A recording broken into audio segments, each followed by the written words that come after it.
Well, good morning to those who are following us at home as well. Today is October 20th, as you all know. Some people forget, but that's okay. But it's an important month for Conscious Living Spiritist Group because this month we complete 18 years of having been established. And although some of us may not have been here since the beginning, what matters is that we are here and none of us are here by chance. And so you are part of the celebration. And it is one of the times of the year in which we talk about Allan Kardec. So this is not going to be a self-help presentation. It's not going to be dealing with the issues of immortality, of reincarnation, or any other topic that may be assailing our hearts, although we are here should you need to speak later. But it is going to be a presentation in which we are going to be paying homage to Allan Kardec. And this presentation, we had it a little bit bigger on Tuesday in Portuguese, but it was inspired by the book Interviewing Allan Kardec, Entrevistando Allan Kardec, by Sueli Caldas-Schubert, which is available on Amazon.com. It's not in English, so I apologize. But I was really inspired when I was reading it because when the first part of the book, she talks about the fact that if any of us wished, if we were able to, what an honor it would be to sit down with Kardec and ask him some questions. And I was thinking about that and I started browsing through the book, and there are more than 40 topics that she picks in order to elaborate questions in which she felt very inspired by the benevolent spirits. And every answer she found were contained in the basic works of Allan Kardec. So let's say she wanted to talk about faith, she would go to either the Spirit's book or the Gospel According to Spiritism, and she would bring the answer out of those books in order to answer. So this is based on this, and I'm only doing a little bit of a background on what inspired me to bring this presentation. In case you speak Portuguese and you want to read the book, Sueli Caldas-Schubert is simply amazing. So it is a presentation that inspired us to wish to speak about Allan Kardec, to talk a little bit about who Kardec is. And I know, like, my God, again, but a lot of people don't know. They know the name, but they know that it's a pen name because the original name, the first name is Hippolyte. What's the second name? Who knows? Denisard? Rivail? Okay. How do you say it in French? Yeah, I'm not going to try that. I was trying to be fancy and say it in French. So he adopted the pen name Kardec, and one of the reasons for that was because, didn't we miss the third? There's like 4 parts of that name. Yeah. What's the name? Leon. Yeah. There you go. Ah. Kardec's assistant. Hippolyte Leon Denisard Rivail. Rivail. I'm not going to compete with the French reincarnated in the U.S. Person back there. But anyway, a lot of people know about that. They know that he adopted a name because he was really important at the time. He was an educator. He was a professor. He was very well established. He had written some works, but he didn't want to take credit for the Spirit's book when it came out. He wanted to make sure that it had its own divine message credit, which belonged to the benevolent spirits and not himself. And a lot of people know that he is the codifier of Spiritism. They know about the Spirit's book. They know about the second book, which is the Medium's book, the Gospel According to Spiritism, Heaven and Hell, Genesis. But a lot of people stop there. They think that that's it. There's nothing else. And in reality, as David mentioned in the beginning, there is the Spiritist Review, or the Spiritist magazine, that we are studying every second Thursday, that started in 1858, 1 year after the Spirit's book was released, and it went all the way up to 1869. So every month there is an article every month of each magazine. So you do the math, 144 articles if I'm not mistaken. So it's a lot of work, not to mention the others, posthumous works, and there's so much more that we don't really know or even are inspired to dive into, when in reality it would be as if we are speaking to Allan Kardec directly. So in order to bring a little bit about Allan Kardec, that would be perhaps a little bit different, only because many people may not know that it's available, is found on the book On the Way to the Light by the medium Chico Xavier and the spirit author Emmanuel, in which there is a huge amount of information in the history of civilization. And Emmanuel brings us a bit of a landscape of France in the 19th century.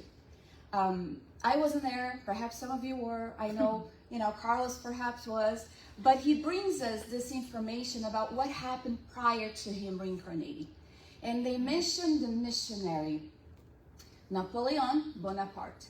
So Emmanuel's going to say, Bonaparte's act of invading others' territories with his activities of transformation and conquest, as he evaded the purpose of his mission to reorganize the French people, compelled the spirit world to take strong measures against his despotism and proud vanity. The time was approaching when Jesus would send the world the Consoler in accordance with his auspicious promises. And so Emmanuel presents us Bonaparte as that missionary who reincarnated with a very divine purpose, but after winning 2 battles, he became a little bit full of himself. And that kind of went up on his head, and he missed himself along the way. As it can happen, missionaries may fail, as we can see, and we are going to see the dialogue of the Spirit of Truth with Allan Kardec, warning him that that was also a possibility for him as that missionary of the third revelation. And so Emmanuel was saying that he was destined for a great task in the social organization of the 19th century.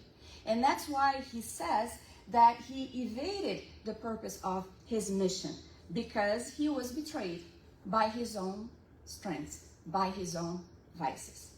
And this is the beautiful thing, because one of the things that when we look at the current world, we question if there is an order, a control that is guiding our planet, is guiding humanity, because everything seems to be so chaotic, right? How many of you here may look at the news, read something every time you bring up a page of your choosing, NBC, CNN, CNBC, doesn't matter, and there is a lot of calamities that we keep seeing, repeating, and we question, wow, where are the benevolent spirits? Have they given up on Earth? I mean, it's a vast universe. Maybe there are other planets that need more of assistance and attendance, but that is not the case. And at the time of the 19th century in France, that moment in which there was a mission for Bonaparte to basically help in the social organization, especially at a time that was so delicate at that time, this is what Emmanuel states happened. I don't know what this is, so, all right. Ardent appeals were addressed to the Divine Master by the guardian spirits of Earth's nations. Numerous assemblies met in the spirit world in the spheres closest to the Earth. One of the most lucid disciples of Christ descended to the planet imbued with his consoling mission. And 2 months before Napoleon made himself emperor, obliging Pope Pius VII to crown him in Notre Dame Cathedral in Paris, Allan Kardec was born on October 3rd, 1804, with the sacred mission of opening the way to spiritism, the great voice of the Consoler promised to the world by the mercy of Jesus Christ. Huge paragraph, but basically to summarize, there were those who were responsible, who were trying to protect us, guide humanity, because we are not just left by chance. Not just saying, you know what, you are all rowdy children, you deal with it. No, it's not like that at all. And we are at the moment of transition, a moment that is very, very important for each one of us in conquering the world within. We talk about how Napoleon kind of lost himself with the mission because he tried to conquer something else and he was betrayed by his own strength and vices. And here we are at a moment when there is so much changing. It's as if we are rebuilding. There is a construction happening. And there is a lot of chaos, and there is a lot of noise, and there is a lot of dust. But in the end, we are going to see something that is going to be established, that is going to be great. Conquering, having the being able to inherit the earth as promised by Christ takes on a whole new meaning when we understand that we have a responsibility, a personal and collective responsibility in our current world. So because of this, these guardian spirits, right? A lot of people are like, oh my God, is this like the galaxy? You know, David talked about future, like Back to the Future. I was just laughing with myself on that. It's not sci-fi. It happens. As much as we have our own personal spirit guide, the mentor, the angel, if we want to call it that way, that has a sacred mission of guiding us, of helping us along the way, because one reincarnation is really hard. There are a lot of trials, there are a lot of difficulties, challenges that arises, and it pains our hearts, but they are there. They are trying to help us. They are trying to see if we're going to open up just a little bit to receive the guiding intuitions and thus help ourselves with their help. It grows in scales.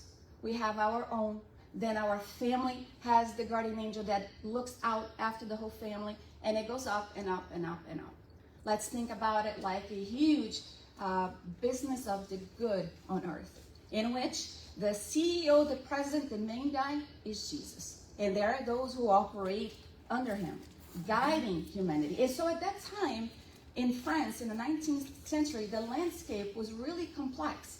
And so Allan Kardec didn't reincarnate at a moment which was going to be easy peasy, Japanesey. There was going to be a lot of things happening in which his presence was going to have to be an extremely strong one. And so Emmanuel is going to say, the sacred teachings of Spiritism were on the verge of being heard by suffering humankind. What started out as fun and games in the 1848 with the Fox sisters, you know, and that people started to take notice that the tables could dance and rap and answer questions. There was this knowledge that there was an interchange between the world of the spirits and our own, and then the study that came about to make sure that we understood that there is only one. What changes is the frequency, the vibration. We may be sitting here thinking that we are alone. You may be at home thinking that you are alone. But lo and behold, there is always a spirit around. If we are able to remain vigilant, good spirits guiding us. And depending on how we are feeling, thinking, vibrating, we will attract the same type of energies, the same kind of consciousness, the same kind of spirits to our side. And so they're talking about how there was this heavenly gift of interchange that reached the planet in a way of indescribable enlightenment.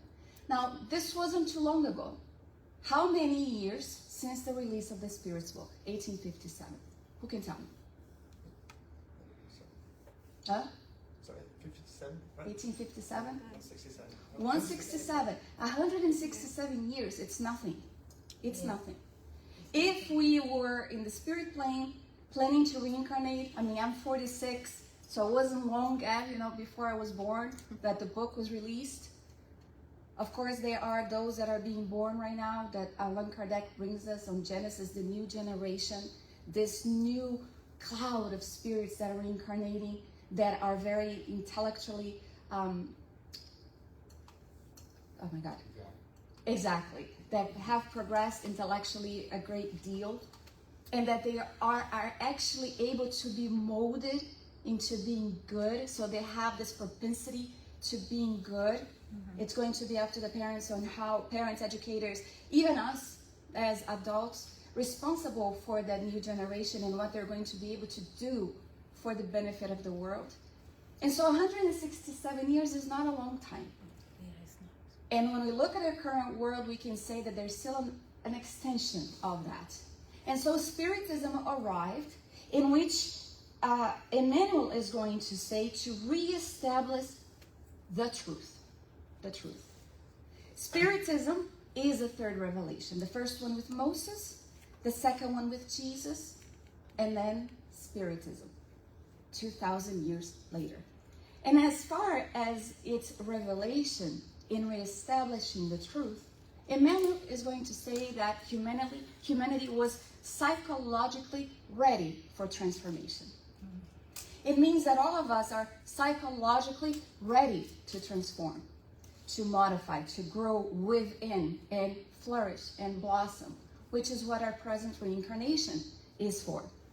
And so Emmanuel is going to say, with the survival, with the proof, with the study of the survival of the soul, things took a whole new meaning.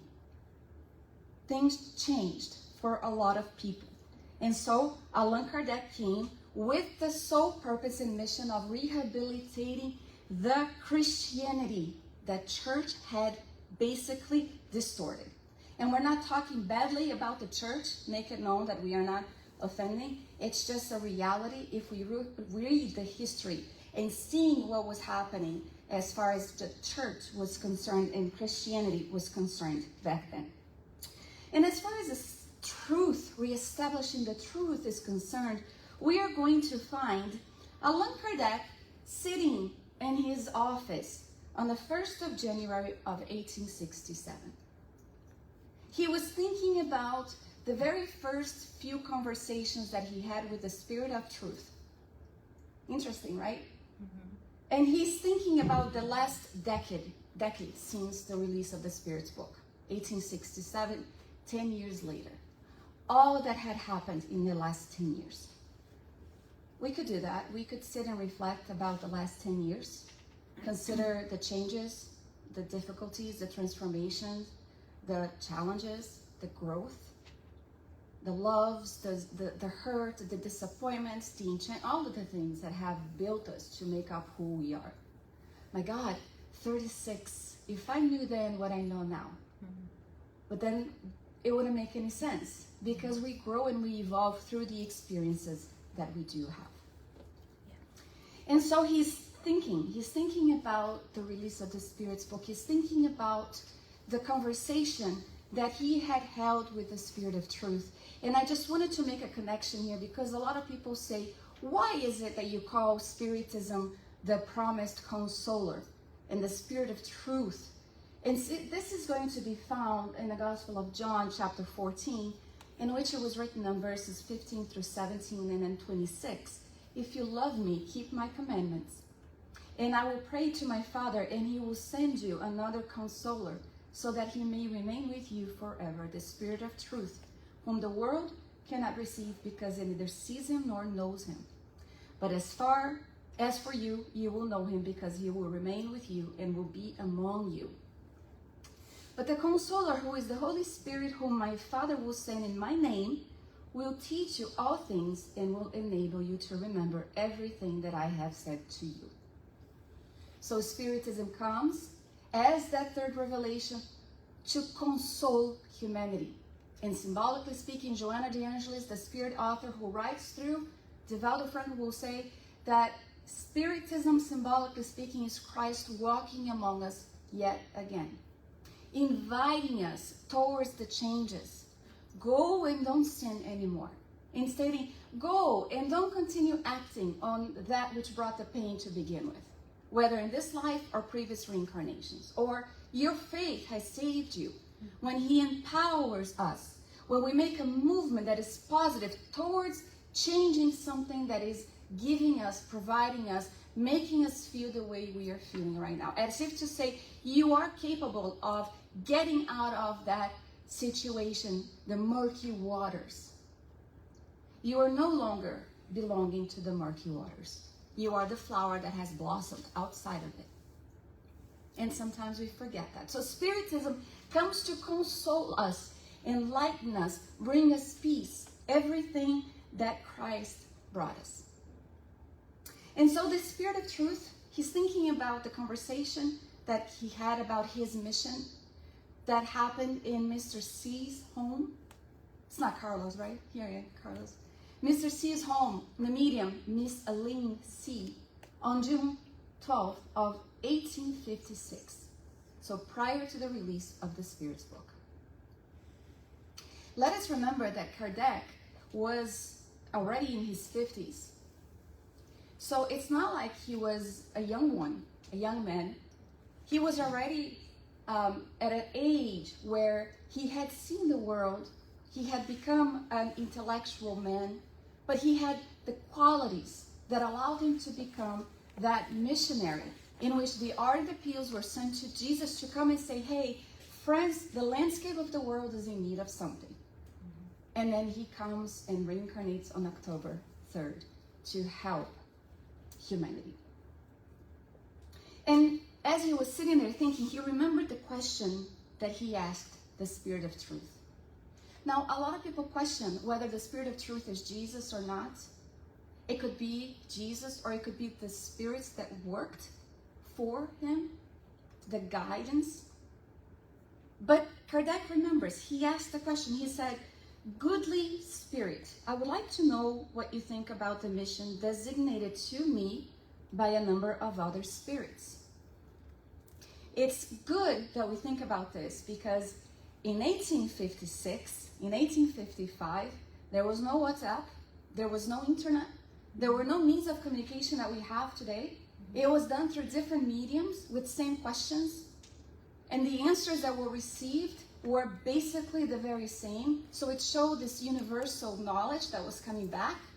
And so he said, "Tell me, I ask of you, if it was to test my pride." So it's like here, you know, Fatima, Mary, you're going to have this great mission. I mean, it's going to be mind-blowing, world-altering change. But he asks, was it to test my pride? So he recognizes that he's got something within, which we all do, the pride. Or was it really something? As you know, I have the deepest desire to contribute to the propagation of truth, but there is great distance from the role of a humble worker to that of a head missionary. The Medium's book makes mention about these missionaries when they mention the false prophets, in which a lot of people come and they present themselves as missionaries, in which the Spirit of Truth will say that missionaries sometimes don't know that they are, in fact, missionaries. The work is presented. The work appears when they're ready for it. I do not understand what could justify my receiving such a favor when there are so many others who have talents and qualities that I do not. A favor. A favor. Can you imagine being asked to work with the benevolent spirit, but he recognizes that as an opportunity, as a favor, to do something, to work alongside of them. And he's asking about these aspects of the devices that still takes hold of us. And the Spirit of Truth answered, "I can confirm that you were told, but I suggest that you be very discreet if you want to succeed. Later on, you will understand things that will explain to you what surprises you at the moment. Don't forget that you can succeed just as you can fail." When Allan Kardec was thinking about this conversation and how impactful it were, because there were many challenges that came, many sacrifices, but the determination, the ideals motivated him, and the faith that he had in the benevolent spirits, the trust in the benefactors gave him the strength, the support that he needed to accomplish that divine program. And he started to think, the Spirit of Truth said, but are you ready for it? People are going to hate you. They're going to talk bad about you. They're going to make ill of your person. They're going to antagonize you. They will come against you. There will be fights. It's not going to be very easy. You will arouse terrible hatred against you. Enemies are going to plot against your downfall. You're going to be the target of malevolence, slander, and you're even going to be betrayed by those that are closest to you. Your finest teachings are going to be misjudged and falsified. And more than once you will succumb under the weight of fatigue. In some, you will have to endure an almost constant struggle, as well as the sacrifice of your repose, your rest, your tranquility, your health, and even your life, since without all of this, you would live much longer. So he's giving you a glimpse. He's giving you a glimpse of what Kardec was to endure. He was giving him a glimpse. So it was going to be very tough. And in thinking about the last 10 years, it's like, wow, everything that he said was true. But one of the things that the Spirit of Truth did not tell him, and he makes mention of this in the work, posthumous work, that has not yet been released in English, but we have the material in case you're interested. he thought of the joys. And the Spirit of Truth did not tell him about the joys. Did not tell him about the feeling of seeing the work grow before his eyes, of being able to console people, and the feeling that came of being able to call himself a disciple of Christ. That it would all make sense in the end. That it would all be worth it. There was a severity in his tone because, as Allan Kardec is going to say, as you can see, your mission is subordinate to conditions that depend on yourself. It is interesting because the points that the Spirit of Truth brings him would make anybody shake, right? Allan Kardec, it needed to be somebody handpicked to be able to deliver the type of mission that he had. I mean, because if I was there, you'd give anybody a chance to say, you know what, it's not for me. It's better that you reach plan B. It would be easy to fail, especially because the Spirit of Truth said you may fail. So it's kind of giving, like, opening the back door and saying it's open just in case, you want to leave. But he endured it. He found that it was a profound message. And he understood that the communication that came from a high order spirit to an incarnated spirit missionary is grave and austere. And it's also devoid of praise or deference. The reason this is brought up is because in the Medium's book, we're going to see how a lot of spirits, there will come the false prophets of the spirit world, and they'll come in the position of missionaries or really high order spirits, and oftentimes they're going to make the medium's ego grow. They're going to make sure that their pride is really touched and making them feel like the new Chico Xavier of 2024. But they don't do that. Benevolent spirits, high order spirits, especially of a divine commitment or mission such as this one, will not speak that way. And so Allan Kardec understood why the message was so grave, why the message was so tough. It was because it was indeed all very serious. And so we decided, as we started considering this information, and in the book by Sueli Calda Schubert, she thought of the question that she would make for him about his spiritist living, the way that he lived as a spiritist. Because it is not enough to deliver the mission accomplished unless you're living it. And there was a question that she elaborated. She said, "You did not seek help from wealthy and influential people in society, nor did you attend dinners hosted by socialites to find new contributors, even among those interested in Spiritism. Additionally, it was mentioned that you did not believe in seeking praise and homage as part of Spiritist living. Can you please explain your reasoning for this approach?" So there is this book also called The Spiritist Voyage of 1862, which I'm sure it's going to come out soon, in which Allan Kardec talks about his travels that he would take during his own time with his own money to visit growing new Spiritist centers. Let's imagine that Conscious Living 18 years ago would be one of those new centers. He wanted to come and sit down as if he was part of the audience, not that missionary, and observe, see how the group was growing, the interaction between the workers, the seriousness on propagating Spiritism, the truth as it was established. And he said that there was this group that was made up of very humble workers. And these workers wanted to pay homage to him and wanted to do this huge buffet to receive him, because they realized there was greatness coming to their Spiritist center, and he didn't want that. He didn't want them to spend their money on something that was just not needed. He just wanted to be part of it. And so he would come and sit down and observe. And he would go from city to city by train, or back then, the Smoky Mary. I don't know if that's correct. Is it Smoky Mary here, Raquel? Do you know? Maria Fumaça? The locomotive that made a lot of... Yeah. Yeah, you know. If you're from that time, you know. Like David and I know. Right? Fatima also, we know. Yeah. That's how he would travel. It wasn't easy. The voyage was not easy to get from one point to the other. It's not bright line. Trust me. You don't get from A to B like that.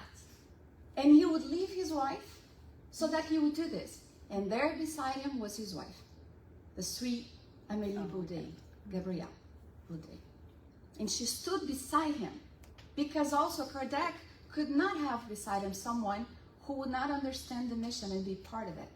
Very little was talked about her, but she deserves a mention every time we talk about Allan Kardec, because she was the support that he needed. When he was disappointed, when he was discouraged, she was always there to uplift him and help him. Financially, right, Andrea? Financially as well. Thanks, Mary. She backed him up. Financially. She was also older than him, so there was also this maturity about her. And she actually continued to work after he discarnated, which is something also worth reading. But the answer, why? Why is it? Because a lot of people, they seek appraisal, they seek applause. For example, we've heard speakers asking how many people are in the Spiritist Center, because maybe it's best to unite many Spiritist Centers so that there's a huge group of people watching, right? We've heard that. It's talking about the pride, it's talking about the ego. It's a natural human thing. It touches us at one time or another. But Allan Kardec had the Spiritist living, and he would answer, my designated role involved facilitating access to high society, yet I refrained from actively pursuing it. Engaging in such pursuit would have diverted my attention from matters I deemed to be of utmost urgency, and I hold my time in high regard. My primary focus centered on upholding the sanctity of human life and dignity. I endeavor to offer solace to those in distress, elevate the spirits of the marginalized, and guide individuals away from the precipice of despair and self-destruction, suicide. In my view, these endeavors hold far greater significance than any material wealth or social standing. Is not the preservation of human life and dignity more precious than any ornate adornment? He's addressing this in the Spiritist Review, in the Spiritist Voyage of 1862, because of this aspect of having to go after the wealthy to get money for books to be printed. Which, by the way, how was the first few copies of the Spirit's book printed? Anybody know? With his money. With his money. With his money. And he also didn't really accept a really high order, like high socialite dinners to go there, engaging with them, to bring praise for himself, because he decided that it was more important to meet the groups that were building, developing, the humble, the poor, the simple. Humble at heart. And so he brings this also about the fact that he didn't look to be in a podium looking for applause either. That was not interesting for him. And we see often in posthumous works or other books, the characteristic of a man who was very well aware of the mission that was entrusted upon him. And in all of this, we can consider the questions that we would ask Allan Kardec are all already asked. The interview is the one of the greatest interview that we have ever encountered, which is the Spirit's book. The very first book of Spiritism based on questions and answers. We have questions. Who here has never questioned, even about the things that Spiritism talks to us directly that make sense, yet we have questions. Wow, could this really be true? Is Susanna really a medium? I mean, she brought me that message, it made a lot of sense. She has no idea what's happening in my house, but maybe somebody told her. We would question. Yeah. We question. Which is okay too. That's why reading the Spirit's book over and over, we start realizing the questions in a whole new view and the answers as well. The landscape starts amplifying, growing before us, and we start to grow as well. And so she would say, seek in the basic works the answers that you're seeking for, that you're searching for, and you're going to find. And because the contribution of this man, we are able to stand here 18 years later. Susanna co-founded a center with Marcelo Neto. Can you imagine Susanna 18 years ago? I don't think she's changed much. I mean, we try to think about the type of difficulties they encountered in opening a new center. There were already members. Abigail was there from the very beginning. Sheila, Hobby and Ivan, Claudia, Medeiros. Whom else am I forgetting? More or less, those. If I forget anybody, I apologize. Brain fog. But I keep imagining how hard, and the spirits, the benevolent spirits, tested them. The meetings start slow and small to see the commitment of the workers. And if they're really aligned with the teachings of Kardec and Jesus, the key and the door. And 18 years later, here we are. Very proud to be calling Conscious Living my home. Very proud to have been able to be given a position as a volunteer to work. Very proud to have met each person that I have met here. To have developed the type of ties that unite our hearts. Those that we have more affinity with. Those that we don't have a lot of it, which is fine. It's developed through times. And so Allan Kardec, when he's sitting there in his office and he's thinking about the last few years, he remembered the prayer. He felt like kneeling down before the Spirit of Truth. And once the conversation was over, which by the way, took place every 15 minutes once a month. 15 minutes once a month. That was the time the Spirit of Truth would give Kardec to ask questions. So you need to be very objective. And you need to make it very productive. It can't just be any silly questions. It needs to be that which is going to transform humanity. And he was guided by the means of intuition. And so at the end, he said the prayer, which I'm going to leave it with you as we go on to the classes, in which he said, with tears and the emotion that he still felt in 1867, 10 years later, that same emotion he felt when he enunciated this prayer. O Lord, if you deign to set your eyes on me for the fulfillment of your designs, may your will be done. My life is in your hands as your servant. I am at your disposal. I acknowledge my weakness before such a great endeavor. My goodwill will not fail, but perhaps my strength will give out. Supplement me, give me, do with my deficiencies. Give me the physical and mental strength I will need. Sustain me in difficult moments, and with your aid and the help of your heavenly messengers, I will use every effort to comply with your designs. This prayer is not just for Allan Kardec in 1856-57. This prayer is for all of us. All of us. Our lives is God's. We are His children. We were created by God for great endeavors, for great missions and accomplishments that we've been trusted with. Yeah, I'm not Allan Kardec. No, we're not Allan Kardec. But we have specific missions, paternity, maternity, in society, with the work that we do, with the relationships that we have. And so he would say, it is true that sometimes my goodwill is going to fail. I'm going to feel discouraged. I'm going to feel helpless. I'm going to feel hopeless. Please make up for what I will lack, because I need you. And that's all of us. That's all of us. And I know all of you here, all of us here, have felt that moment in which we feel that we just don't have any more to give. It's too hard. And then all of a sudden, they come to our aid. And they supplement us with the mental, the physical, the spiritual strength that we need. Sustaining us in the difficult moments, aiding us with the help of the messengers that work for Christ, and allowing us to comply with that which was entrusted upon us. Our transformation, our responsibility with each other. Love one another as I have loved you. And so with that, we paying homage to Allan Kardec, I hope that we consider our own role at the Conscious Living Spiritist Group as workers, as participants, as friends, as people who help. Today, Lucy brought bread. I mean, it was her contribution. Nobody asked her to do it. She took it upon herself to do it. I mean, that is charity. It's giving. It's thinking about someone else.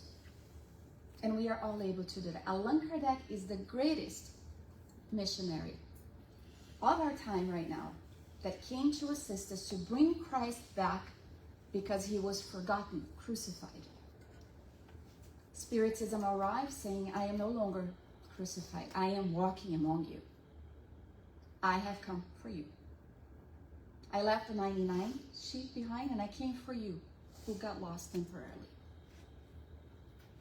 And so we hope that every October we are able to think of Allan Kardec in the light of the greatness of what he has brought us, because Spiritism saves lives. It has saved mine. I'm sure it has saved many of yours. And it's worth it to propagate it in the spirit of being able to contribute towards humanity with something great, as Allan Kardec did. So happy 18th anniversary to Conscious Living, and gratitude to Kardec wherever he may be.